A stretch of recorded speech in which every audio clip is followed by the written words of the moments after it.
सुप्रभात। यो सीआईएन को साझा खबर हो। लील प्रकाश चन्दसँगै गोविन्द खड्काको तपाईलाई स्वागत छ। सामुदायिक रेडियोबाट देशैभरि एकैसाथ प्रसारण भइरहेको साझा खबर CINखबर.com र मोबाइल एप CINबाट पनि सुन्न सकिन्छ।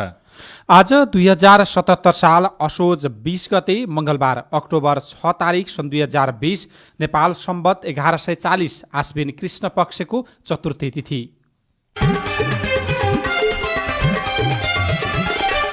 13औं वर्ष प्रवेशको अवसरमा रेडियो नुवाकोटको उत्तरोत्तर प्रगतिको शुभकामना व्यक्त गर्दै साझा खबरमा प्रमुख खबरका शीर्षकहरू।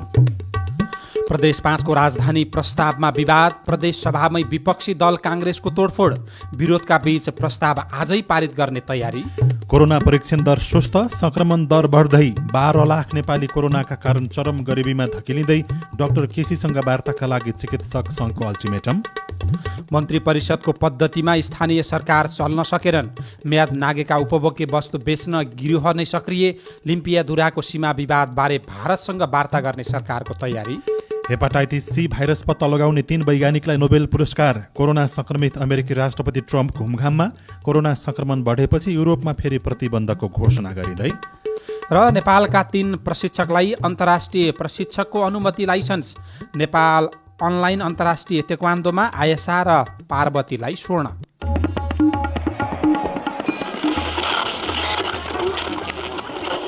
सयौं रेडियो, हजारौं रेडियो कर्मी र करोडौं नेपालीको माझमा यो हो सामुदायिक सूचना नेटवर्क CIN।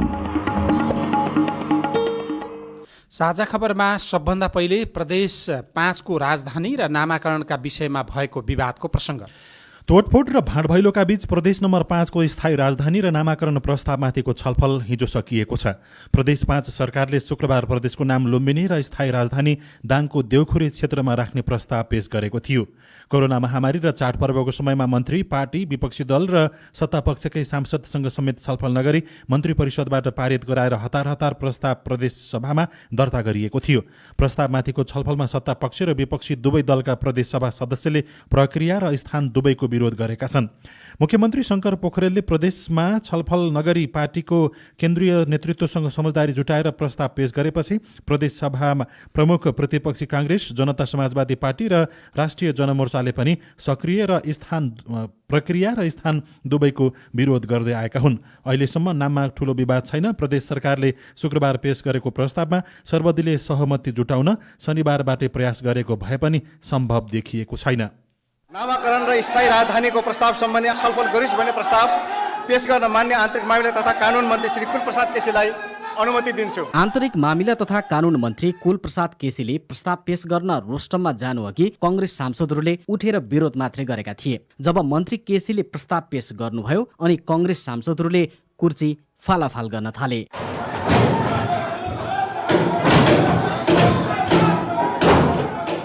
सभामुख पूर्ण बहादुर घरतीले विपक्षी दलको अवरोधका बीच पनि बैठक सुचारू गरेपछि संसदमा तनाव उत्पन्न भयो। बुटोलबाट सारेर प्रदेशको राजधानी दाङको देउखुरीमा राख्ने प्रदेश सरकारको निर्णयमा कांग्रेसले विरोध जनाउँदै आएको छ। नेपाली कांग्रेस संसदीय दलका नेता वीरेन्द्र कनौडिया, रूपन्देहीबाट सार्नुपर्ने उसको औचित्य के छ? एउटा पार्टीको दलको नेताले आफ्नो राजनीतिक स्वार्थको लागि एउटा जिल्ला विशेषमा राजधानी लाने, त्यसमा हाम्रो घोर आपत्ति छ। प्रदेशको स्थायी राजधानी दाङ बनाउने कि बुटोल भन्ने विवाद पुरानै हो। यसलाई मुख्यमन्त्री शङ्कर पोखरेल र नेकपा महासचिव विष्णु पौडेलले चुनावी एजेन्डा नै बनाएपछि साबिक लुम्बिनी र राप्ती भेरीको मनोविज्ञान विभाजित थियो। विवाद बढ्दै गएर प्रदेशसभा तोडफोडसम्म पुगेको छ। आन्तरिक मामिला तथा कानुन मन्त्री कुलप्रसाद केसी, इतिहासको मजाक नगर्नका निम्ति म प्रतिपक्ष दललाई अनुरोध पनि गर्न चाहन्छु र सबै माननीय सदस्यहरूले यो इतिहासको पक्षमा अभेद्य एकता, अवैध मतदानका निम्ति म प्रदेश सरकारको तर्फबाट अपिल गर्न चाहन्छु। संविधानले स्थायी राजधानी र नाम टुङ्ग्याउने अधिकार प्रदेश सभालाई दिएको छ, तर नेकपाले भने शीर्ष तहबाट निर्णय गराएर प्रदेशको राजधानीको विषय टुङ्ग्याउनुलाई संघीयताकै मर्म विपरीत भएको विश्लेषण गरिएको छ। बैठक आज 12 बजेका लागि पुनः बोलाइएको छ। विनोद परियार, CIN रेडियो जागरण, बुटवल। नेकपा संसदीय दलको बैठकमा मुख्यमन्त्री शङ्कर पोखरेलले हिजो राजधानी बारेको प्रस्तावको विपक्षमा नबोल्न र पक्षमा मतदान गर्न हुइप लगाउनु भयो। तर प्रदेश सभामा सत्तापक्षीय सदस्यहरूले हुइप मानेनन्। भोजप्रसाद श्रेष्ठ र विष्णुपन्थीले विपक्षमा बोल्नुभयो। बोल्ने समय नदिएको भन्दै रूपन्देही, कपिलवस्तु र नवलपरासी पश्चिमका प्रदेश सभा सदस्य उठेर समेत विरोधमा उत्रिएका थिए। यसैबीच प्रदेश 5 को स्थायी राजधानी दाङलाई बनाउने प्रस्तावको विरोधमा काङ्ग्रेसका केही सांसदले प्रदेश सभामा तोडफोड गरिरहेकै बेला राजधानीमा रहेका त्यस क्षेत्रका केन्द्रीय नेताहरूले भने प्रदेश सरकारले ल्याएको प्रस्तावको स्वागत गरेका छन्। सरकारी विज्ञ टोलीको सिफारिस समन्यायिक विकास, प्राकृतिक स्रोतको न्यायिक वितरण, जनमतको कदर, संहिताको मर्म र भावना अनुसार प्रदेश 5 को राजधानी दाङको देउखुरीलाई बनाउँदा सबैका लागि सुविधाजनक हुने उनीहरूको भनाइ छ। 8 जना केन्द्रीय सदस्य र 2 जिल्ला सभापतिको संयुक्त रूपमा विज्ञप्ति जारी गरेर यस विषयलाई कुनै पनि राजनैतिक दल तथा नेताहरूले व्यक्तिगत प्रतिष्ठाको विषय बनाउन र कहीँ कतैबाट जनतालाई उत्तेजित पार्न नहुने बताएका हुन्। सरकारले ल्याएको नाम र राजधानीको प्रस्तावप्रति ऐक्यबद्धता जनाउँदै विवादरहित ढङ्गबाट यसलाई टुङ्ग्याउन पनि उनीहरूले अपिल गरेका छन्। यसैबीच नेपाली काङ्ग्रेसका प्रवक्ता विश्वप्रकाश शर्माले हिजो प्रदेश 5 को संसदमा भएको तोडफोड पार्टीको नीति र संस्कृति विपरीत रहेको बताउनु भएको छ। स्थायी राजधानी दाङलाई बनाउने प्रस्तावको विरोध गर्दै काङ्ग्रेस सांसदहरूले प्रदेश सभामा कुर्सी तोडफोड समेत गरेका थिए। यसमा पार्टी सभापति शेरबहादुर देउवाले पनि चासो राख्नु भएको र तोडफोडमा उत्रिने सांसदलाई कारबाही गर्न भन्नुभएको पनि स्रोतहरूले बताएका छन्। अब कोरोना भाइरस संक्रमणको प्रसङ्ग। सरकारले परीक्षण नबढाए पनि कोरोना भाइरस संक्रमितको संख्या भने दिनदिनै बढ्दै गएको छ। हिजो थप 2440 जनामा संक्रमण पुष्टि भएको छ। स्वास्थ्य तथा जनसङ्ख्या मन्त्रालयका अनुसार पछिल्लो 24 घण्टामा 13,791 वटा नमुना परीक्षण गर्दा 2440 जनामा संक्रमण पुष्टि भएको हो। परीक्षण गरिएका मध्ये झण्डै 18% कोरोना संक्रमण देखिन थालेको छ। लगातार चौथो दिन 2000 भन्दा बढी संक्रमित पुष्टि भएको मन्त्रालयले जानकारी दिएको छ। यो सँगै देशभर सक्रिय संक्रमितको संख्या 23,000 नागेको छ भने संक्रमितको संख्या 89,263 पुगेको छ। सोमबार हिजो 1,133 जना संक्रमित निको भएका छन्। यो सँगै निको हुनेको संख्या पनि 65,200 पुगेको स्वास्थ्य मन्त्रालयले जानकारी दिएको छ।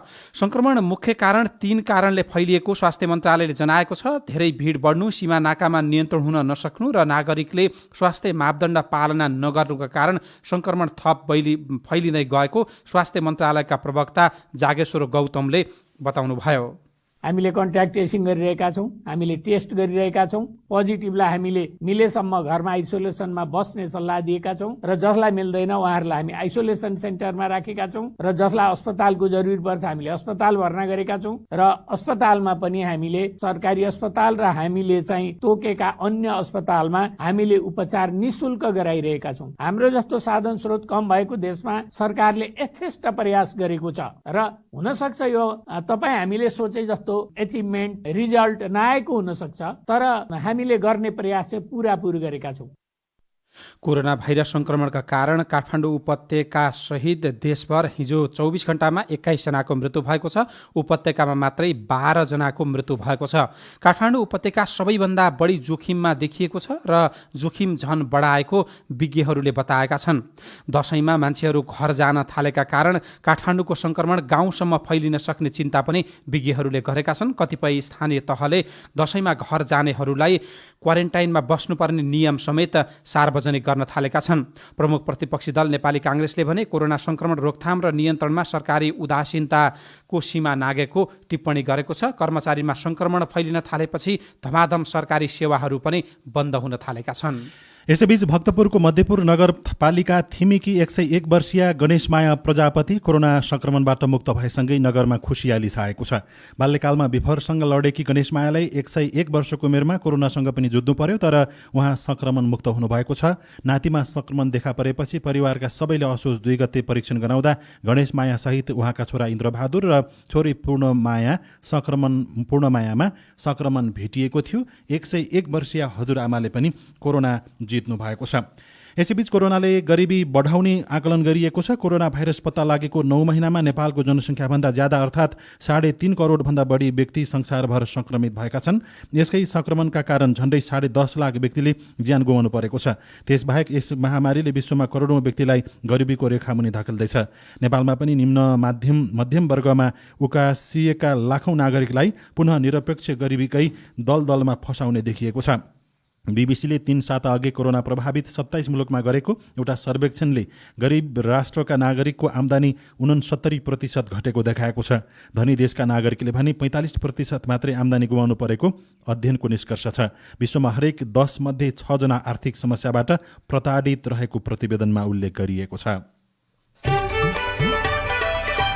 कोरोनाका कारण गरिबी झन बढ्दै जाँदा सरकारले 3 वर्षभित्र खरको छाना मुक्त गर्ने अभियान सुरु गर्ने बताएको छ। शहरी विकास मन्त्री वसन्त कुमार नेम्बाङले अबको 3 वर्षभित्र खरको छाना हटाउने सरकारको योजना कडाइका साथ कार्यान्वयन गर्ने बताउनु भएको छ। व्यवस्थित बसोबास कार्यक्रम अन्तर्गत अहिले नै मुलुकभरि खरको छाना हटाएर जस्ता पाताको छाना लगाउने कार्यक्रम सञ्चालन भइरहेको पनि उहाँले बताउनुभयो। विश्व बसोबास दिवस 2020 का अवसरमा शहरी विकास तथा भवन निर्माण विभागद्वारा हिजो गरिएको कार्यक्रमलाई सम्बोधन गर्दै मन्त्री नेम्बाङले देशभर 5 लाख घर बसोबासका लागि असुरक्षित भएको र कम्तीमा पनि खरको छाना मुक्त गर्ने अभियान देशैभरिका स्थानीय सरकार, सङ्घ सरकार र प्रदेश सरकार तीनटै सरकार मिलेर कडाइका साथ कार्यान्वयन गर्ने गरी कार्ययोजना बनेको पनि बताउनुभयो।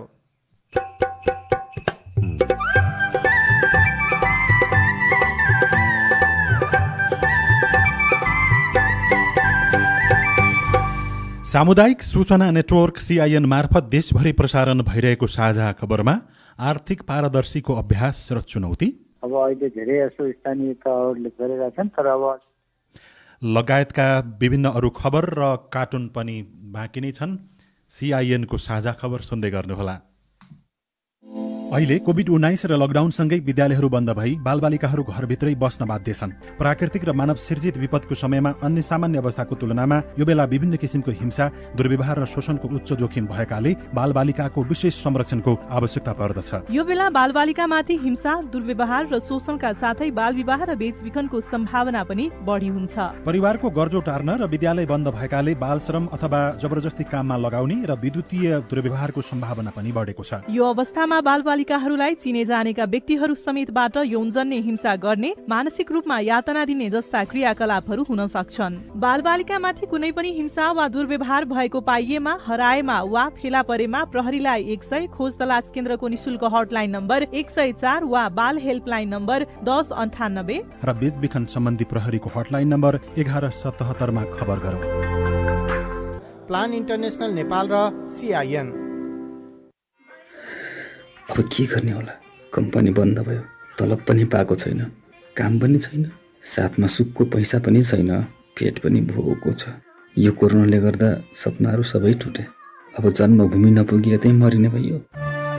यति धेरै निराश नहुनुहोस्। कोरोना संक्रमणको विश्वव्यापी प्रभावले रोजगारी गुमाई विदेशमा अलपत्र नेपाली कामदार स्वदेश फर्कन सक्नुहुन्छ। कतिपय फर्किरहेका पनि छन्। कसरी? कोभिड-19 महामारी वा अन्य कारणले रोजगारी गुमाएर अलपत्र परेका वा बेखर्ची भएका श्रमिकहरूले नेपाल फर्कनको लागि सम्बन्धित नेपाली दूतावास वा नियोगले तोकेको फारम भरेमा सरकारले नेपाल लान सहयोग गर्छ। अमेरिकी अन्तर्राष्ट्रिय विकास नियोग, संयुक्त अधिराज्यको अन्तर्राष्ट्रिय विकास विभाग र विनरक इन्टरनेसनलको सहयोगमा नेपाल सरकार, महिला, बालबालिका तथा ज्येष्ठ नागरिक मन्त्रालय र राष्ट्रिय मानव अधिकार आयोगद्वारा जनहितमा जारी सन्देश। सामाजिक रूपान्तरणका लागि यो हो सामुदायिक सूचना नेटवर्क CIN। तपाईँ अहिले देशभरिका सामुदायिक रेडियो CIN खबर.com र मोबाइल एप CIN-बाट एकैसाथ साझा खबर सुनिरहनु भएको छ। अब काठमाडौँबाट छापिएका पत्रपत्रिकाका खबर। कान्तिपुर दैनिकले बजारमा म्याद गुज्रिएका सामान रिलेबलिङ गरेर बेच्न गृह नै सक्रियको भएको खबर मुख्य बनाएर छापेको छ। म्याद नाकेका उपभोग्य वस्तु बजारमा छ्यापछ्याप्ती पाइन थालेको छ। उत्पादन मिति तथा ब्याज नराखेर वा नयाँ लेबल लगाएर समेत सामान बेचबिखन गर्ने गृह समेत रहेको पाइएको छ। कोभिड-19 नियन्त्रणका लागि सरकारले लामो समय लकडाउन तथा निषेधाज्ञा गर्नाले अर्बौंका सामानको म्याद गुज्रिएको हो। उपभोग गर्ने समय सकिएका सामान उत्पादक कम्पनीलाई फिर्ता गर्नुपर्नेमा आयातकर्ता र ती वितरकले नै बजारमा पुर्याइरहेको पाइएको छ। हरेक खुद्रा पसलमा म्याद नागेका सामान भेटिन्छन्। खुद्राभन्दा होलसेलमा त्यस्ता सामान बढिरहेको खुद्रा व्यापार सङ्घका अध्यक्ष राजकुमार श्रेष्ठले बताउनुभयो। अर्बौंको सामानमा ड्यामेज भएकाले कम्पनीहरू नै सम्पर्कमा आउन नचाहेको पनि पाइएको छ।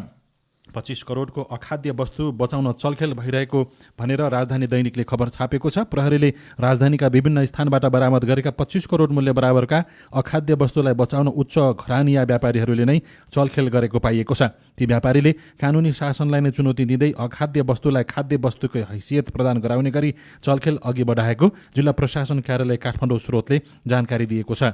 मन्त्रालय तथा विभागलाई समेत प्रभावमा पार्ने प्रयास गरिएको छ। अखाद्य वस्तु नष्ट गर्न विभागको ढिलाइ छ। मुद्दालाई कमजोर बनाउन पनि लबिङ गरिरहेको पाइएको छ। गोरखापत्र दैनिकले क्याबिनेट कल्चरमा चलेनन् स्थानीय तह शीर्षकको खबर पहिलो पन्नामा छापेको छ। कानुनले स्थानीय तहलाई सरकारकै हैसियत प्रदान गरे पनि स्थानीय तह भने सरकारकै संस्कारमा चल्न सकेका छैनन्। संविधानले स्थानीय तहको कार्य सम्पादन नियमावली र कार्य विभाजन नियमावली निर्माण गरी स्थानीय तहको कार्यपालिका क्याबिनेट कल्चरमा चल्नुपर्ने व्यवस्था गरेको छ। तर कतिपय स्थानीय तहमा कार्यकारिणीको बैठक महिनौं समेत बस्दैन। अहिले साबिक स्थानीय निकायकै जस्तो स्थानीय सरकार ठाडो प्रस्ताव कार्यपालिकामा लेख्ने र त्यही छलफल गर्ने निर्णय गरिएको छ। सरकार चल्ने ढाँचा त्यो होइन, नरेन्द्र सापकोटा लेख्नुहुन्छ। त्यसले सरकारको हैसियत स्थानीय सरकारहरूले अभ्यास गरिरहेका छन् भन्ने कुरालाई उल्लङ्घन गरेको छ। बैठकको कार्यसूची सामान्यतया बैठक बस्नु 3 दिन अगाडि नै प्रमुख प्रशासकीय अधिकृतले सबै सदस्यलाई उपलब्ध गराइसक्नु पर्ने हुन्छ, तर त्यसो पनि गरिँदैन। बिटोभित्र पनि नक्कली नोट शीर्षकको अर्को खबर छ। नगद गणना गर्दा नक्कली नोट छामेरै चिन्न सकिन्छ। शङ्का लागेमा एक थोपा पानी राख्ने बित्तिकै नक्कली नोट गल्छ। तर ठुलो ठुलो बिटोभित्र नक्कली नोटहरू अहिले धमाधम हुन थालेका छन्। प्रहरीले कैयौंलाई पक्राउ गरेको छ। दशैंको मौका छोपेर कारोबार झन सक्रिय बनाएको प्रहरीको अनुसन्धानले देखाएको छ। नागरिक दैनिकले चिकित्सा वार्ताका लागि दबाव र सरकार मौन शीर्षकको खबर छापेको छ। चिकित्सा शिक्षा सुधार अभियन्ता वरिष्ठ चिकित्सक डाक्टर गोविन्द केसीको जीवन रक्षाका लागि तत्काल वार्ता गर्न चौतर्फी रूपमा दबाव बढेको छ। नेपाल चिकित्सक सङ्घले 24 घण्टाको सरकारलाई अल्टिमेटम दिएको छ। वार्ता नगरे ओपीडी बाहेक आकस्मिक बाहेकका सबै सेवा बन्द गर्ने समेत चेतावनी दिएको छ। नयाँ पत्रिका दैनिकले लिम्पिया धुरासम्मको भूभाग नेपाल भएको प्रमाणसहित सरकारलाई विज्ञ समूहले प्रतिवेदन बुझाएको खबर छापेको छ। लिम्पिया धुरासम्मको भूभाग नेपालको भएको पुष्टि हुने प्रमाण जुटाउन सरकारले गठन गरेको विज्ञ समितिले परराष्ट्र मन्त्री प्रदीप गेवालीलाई प्रतिवेदन बुझाएको छ। समितिको प्रतिवेदनबाट नेपालको दाबी थप प्रमाणित भएको र भारतसँग छलफलका लागि यथेष्ट प्रमाण र आधार फेला परेको परराष्ट्र मन्त्रालयले जानकारी दिएको छ। यसैबीच परराष्ट्र मन्त्री प्रदीप गेवालीले भारतसँग राजनैतिक तथा कूटनीतिक तहमा औपचारिक संवाद भइरहेको भन्दै औपचारिक वार्ताका लागि वातावरण बनिरहेको बताउनु भएको छ। आफ्नो सम्भावित भारत भ्रमणबारे चलेको चर्चाका सम्बन्धमा मन्त्री गेवालीले स्पष्ट जवाब दिनु भएन। कुनै पनि तहमा औपचारिक वार्ता हुन सक्छ। संयुक्त आयोग, मन्त्री स्तरीय, परराष्ट्र सचिव स्तरीय संयन्त्र मध्ये जुनसुकै तहमा पनि वार्ता हुन सक्ने उहाँले जोड दिनु भएको छ। अन्नपूर्ण पोस्ट दैनिकमा एकैसाथ जन्मिएका 5वटा शिशुको खबर बनाएर छापेको छ। नेपालमा विगतमा चम्ल्यासम्म शिशु जन्मिएका थिए, तर नुवाकोटकी 28 वर्षीय सोमिका तामाङले त्यो कीर्तिमान तोड्दै एकसाथ 5 शिशुलाई जन्म दिनुभएको हो।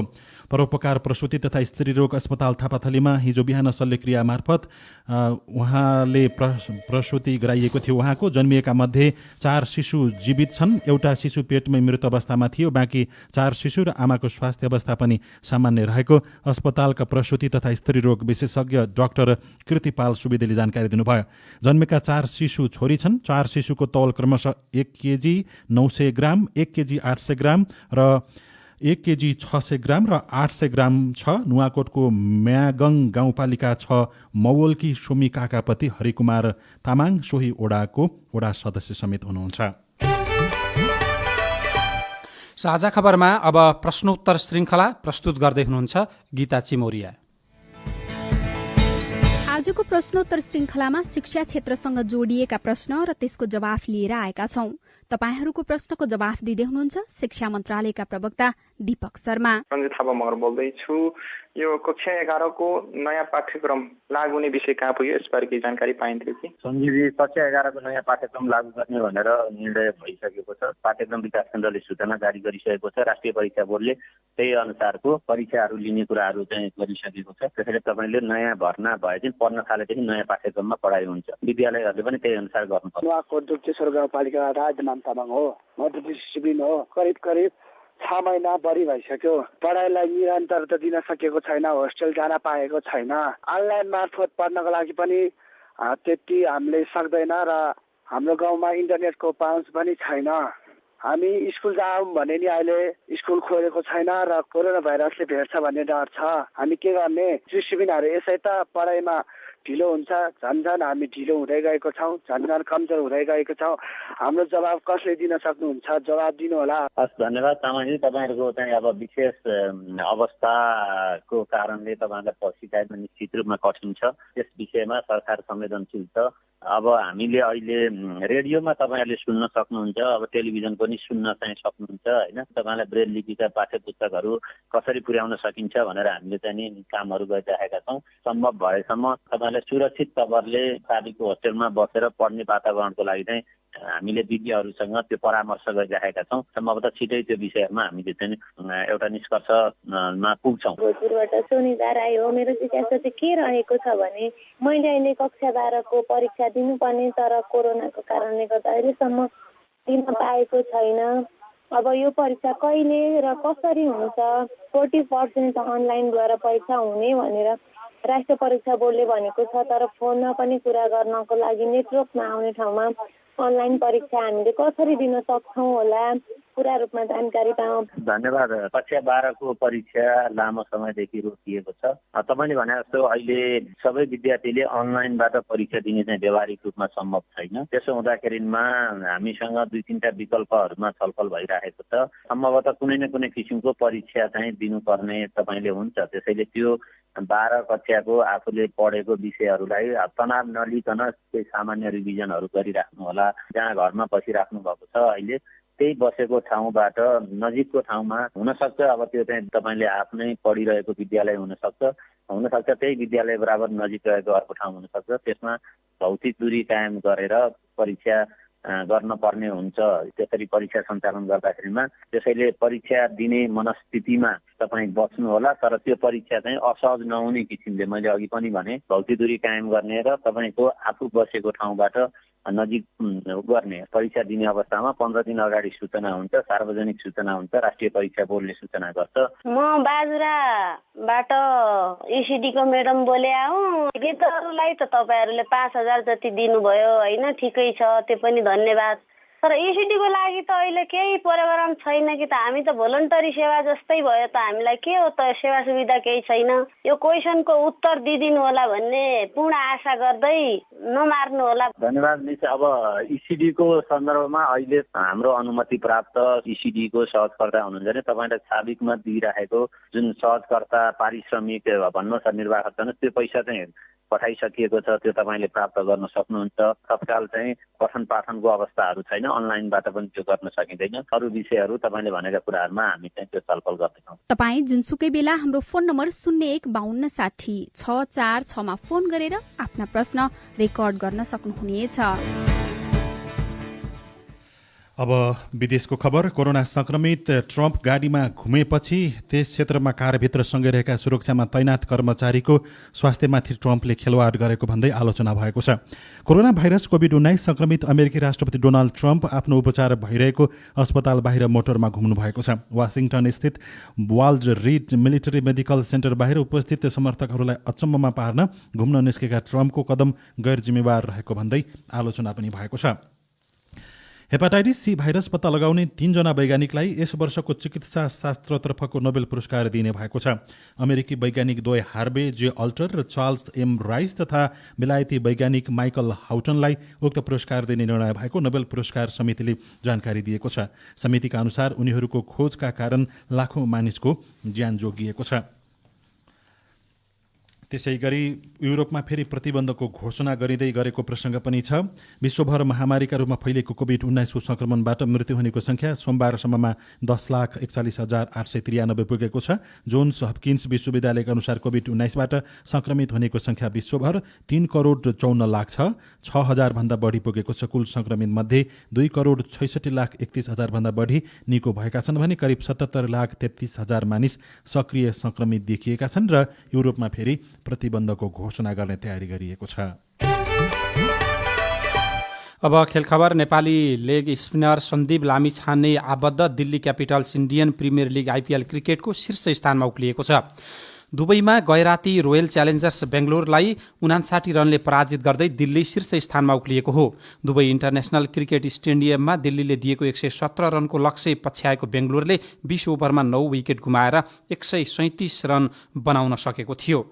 बेङ्गलोरका मोहम्मद सिराजले 2 विकेट लिनुभएको थियो। जितसँगै शीर्ष स्थानमा उक्लिएको दिल्लीले चौथो जित निकालेको छ। दिल्लीले 5 खेलमा 8 अङ्क जोडेको छ। आयशा साके र पार्वती गुरुङले प्रथम बङ्गलादेश तेक्वान्दो अनलाइन अन्तर्राष्ट्रिय प्रतियोगितामा स्वर्ण पदक जित्नु भएको छ। आयशालाई महिला 40 वर्ष मुनि र पार्वतीले 30 वर्ष मुनि उमेर समूहमा स्वर्ण पदक जितेको तेक्वान्दो प्रशिक्षक ओलम्पियन दीपक विष्टले जानकारी दिनुभएको छ। र नेपाली राष्ट्रिय पारा तेक्वान्दोका 3 प्रशिक्षकले अन्तर्राष्ट्रिय प्रशिक्षकको मान्यता पाएका छन्। विश्व तेक्वान्दो महासङ्घको आयोजनामा गत शुक्रबारदेखि आइतबारसम्म भएको पारा तेक्वान्दो अन्तर्राष्ट्रिय प्रशिक्षक सर्टिफिकेसन कोर्समा लेभल 1 मा कविराज निगी लामा, आयशा साके र विकेश बिडाडी उत्तीर्ण हुनुभएको हो। आर्थिक अनुशासनमा स्थानीय सरकारहरूको त्रुटि, रेडियो कुराकानी, अरू खबर र कार्टुन पनि बाँकी नै छ। CIN को साझा खबर सुन्दै गर्नुहोला।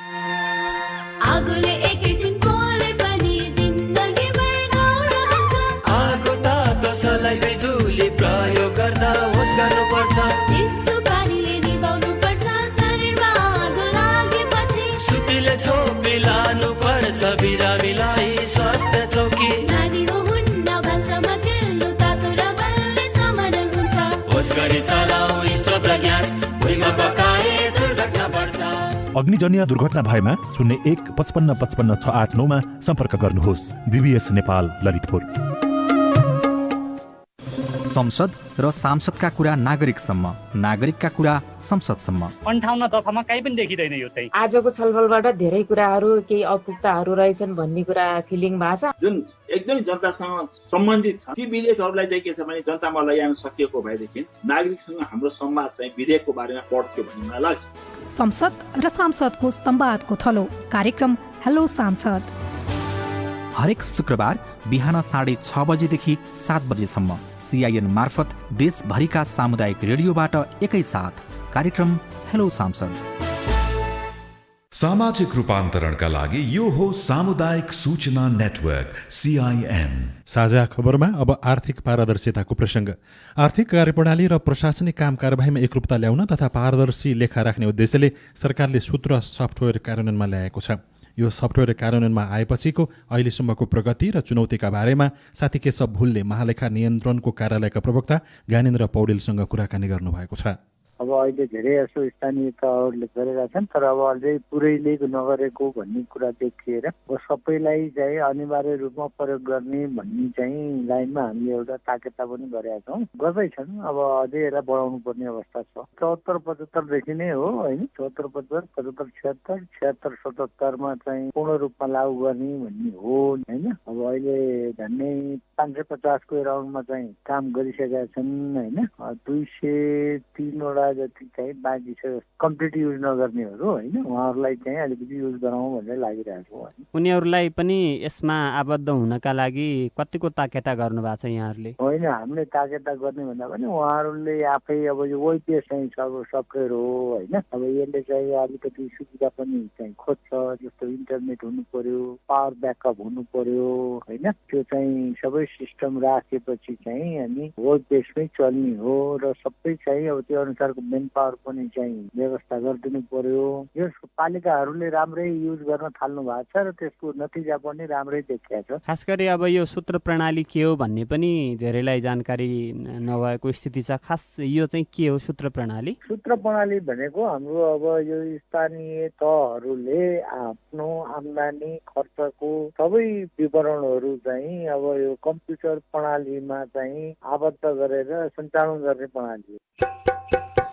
यो कुराकानीसँगै हामी साझा खबरको अन्त्यमा आइपुगेका छौँ। सामुदायिक रेडियो प्रसारक सङ्घद्वारा सञ्चालित CIN को बिहान 6 बजेको साझा खबर सक्नु अघि मुख्य खबर फेरि एकपटक।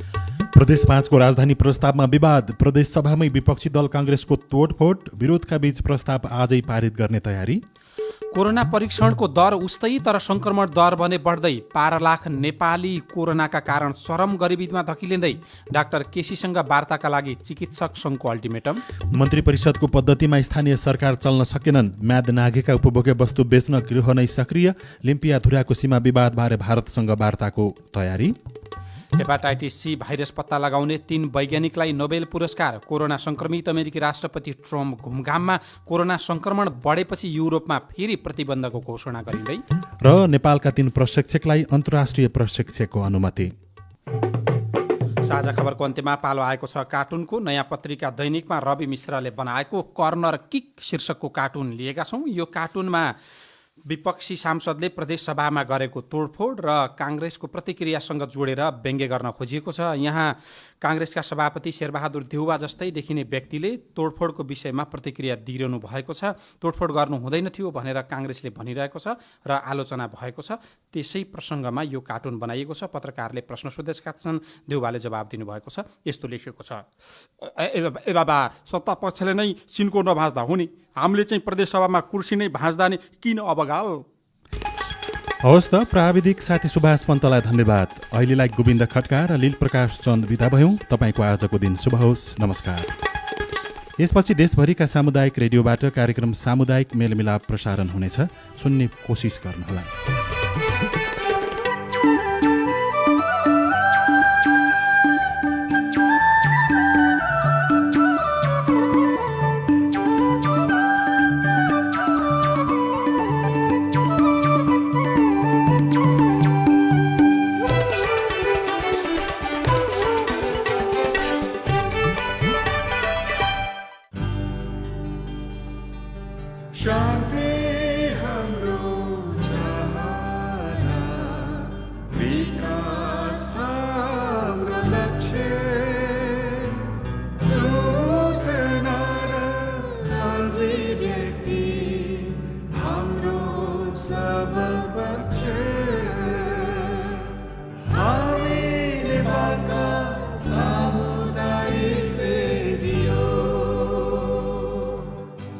सामाजिक रूपान्तरणका लागि यो हो सामुदायिक सूचना नेटवर्क CIN।